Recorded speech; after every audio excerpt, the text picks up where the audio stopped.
Oui, je sais. Quand on pense à une auto de rallye, on pense pas forcément à une Dacia, encore moins à une Sandero qui roule au GPL. C'est une auto qu'on a plus l'habitude de voir sur les parkings des supermarchés avec des sièges auto à l'arrière. Alors l'imaginer en compétition, oui, ça peut faire sourire. Je vais pas vous mentir et vous dire que c'est une auto qui me fait rêver. Par contre, sérieusement, c'est peut-être l'une des meilleures formules pour débuter en rallye aujourd'hui. Et c'est tout le sujet de cette vidéo, car en Espagne, Dacia organise une vraie formule de promotion qui mérite qu'on s'y intéresse, la Sandero Eco Cup. Et c'est une des formules les plus accessibles du moment. D'ailleurs, dis-moi si tu es d'accord avec ça en commentaire, et dis-moi aussi quelle auto tu conseillerais à quelqu'un qui veut débuter. En France, on a aussi nos propres formules de promotion, des autos plus performantes mais avec des budgets beaucoup plus élevés. Je pense à la coupe Stellantis avec les 208, les Opel Corsa ou la Lancia Y en Rallye 4, ou encore au Clio Trophy avec les Clio RC5. Sauf qu'une 208 Rallye 4 d'occasion, c'est au minimum 70 000 € de TTC, et un week-end de course en location pour participer à la coupe, c'est facilement 10 000 € le week-end, avec les pneus, l'assurance, etc. Bref, pour un jeune qui débute, c'est vraiment chaud. On peut également évoquer une initiative plus récente et plus accessible qui est le trophée FR6, et c'est vraiment une bonne chose, mais les autos restent chères à l'achat.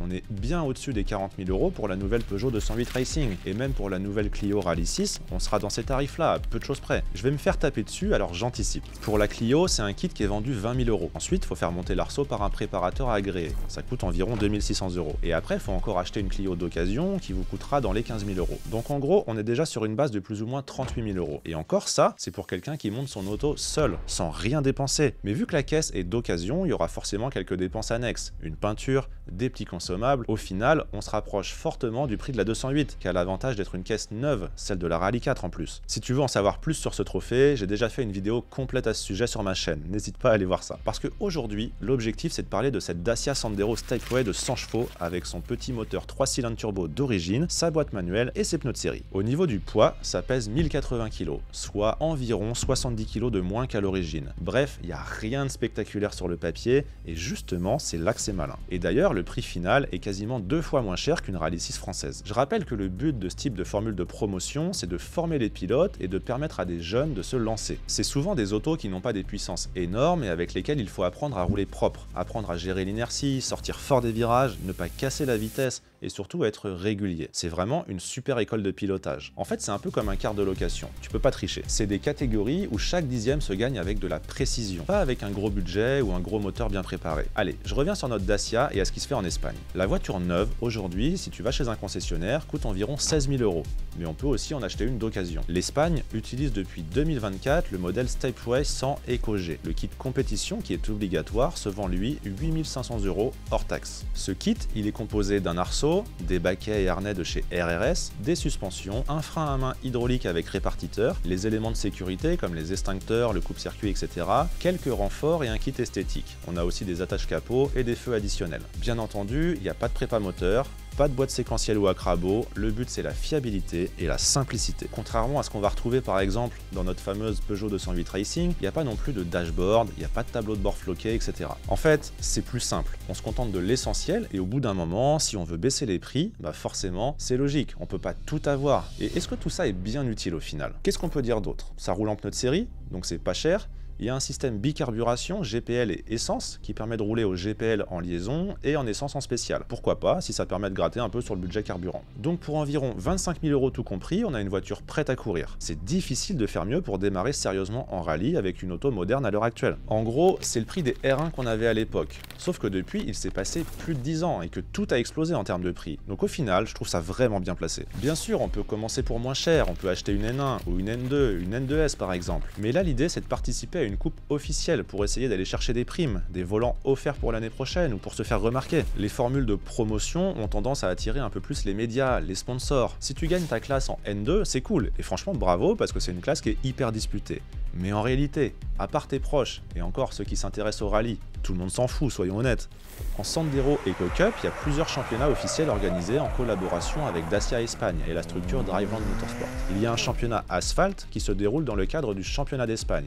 Et depuis cette année, en 2025, il y a également un championnat sur terre. On parle de la Sandero Eco Cup Asfalto et Tierra. En plus de ces championnats nationaux, on a aussi 2 championnats régionaux, en Galice et dans les Asturies, qui sont des régions du nord-ouest de l'Espagne. Pour le championnat national, l'engagement annuel est de 1500 €. Il est aussi possible de s'inscrire rallye par rallye pour 500 €. Et il y a pas mal de primes, c'est intéressant. Sur chaque rallye, 2000 € pour le vainqueur et les 6 premiers sont récompensés. En fin d'année, le gagnant du championnat a le droit également à une belle prime. Et c'est pas juste une simple formule loisir, il y a vraiment de la bagarre, de la visibilité. Je trouve qu'il y a une très belle communication aussi autour de ce championnat. Et il y a même des passerelles vers des coupes comme le Clio Trophy. Le gagnant du championnat des Asturies, qui est l'un des championnats régionaux, gagne un programme complet en Clio Trophy Asphalte pour l'année suivante. C'est quand même une super belle carotte pour un jeune. Après, ce qui est dommage, c'est quand on regarde les résultats de l'année passée, la liste des engagés est vraiment pas folle. Ils étaient seulement 6 inscrits sur le championnat national. C'était la première année suite au changement du modèle de voiture. Espérons pour nos voisins espagnols que cette liste s'étoffe un peu plus cette année. Quand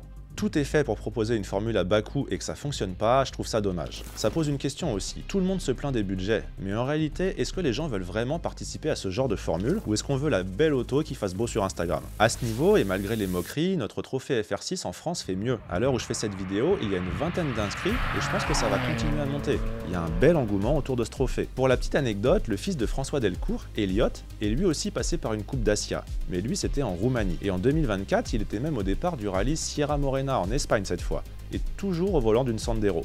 Faut croire que c'est pas mal pour apprendre quand on voit ce qu'il est capable de faire aujourd'hui à son âge. D'ailleurs, la Coupa Dacia en Roumanie, ça existe depuis plus de 15 ans. C'est une formule qui marche et qui permet vraiment de rouler et se bagarrer à armes égales à moindre coût. Je sais que là-bas, ils roulent encore avec les anciens modèles de Dacia, contrairement à l'Espagne où les nouveaux modèles sont obligatoires pour rouler dans le championnat. En même temps, c'est soutenu officiellement par Dacia, donc forcément, il faut des autos actuelles, sinon ça les intéresse pas et ça peut se comprendre. En Irlande aussi cette année, Dacia lance un championnat officiel sur le même format qu'en Espagne, la Dacia Sandero Challenge Cup. Dacia n'est pas très connu dans le monde du sport auto, mais pourtant dans le passé, ils ont participé au trophée Andros avec Alain Prost de 2010 à 2012, avec 15 victoires et même le titre en 2012. On a eu la Logan Cup en Europe, qui roulait en rallycross et en circuit. Dacia a aussi participé à la course de côte de Pikes Peak avec son Duster No Limit en 2011. Plus récemment, Dacia s'est aussi engagé dans le championnat du monde de rallye raid avec notre Sébastien Loeb national. Le Sandrider est préparé par ProDrive, mais ça montre quand même que Dacia prend aujourd'hui le sport automobile au sérieux. La marque s'investit et se positionne. Je suis pas un expert du marketing automobile, loin de là, mais on sent qu'ils travaillent sur leur image et qu'ils essayent de se défaire un peu de cette étiquette low cost qu'ils peuvent avoir. Aujourd'hui, des Dacia, on en retrouve aussi dans d'autres disciplines,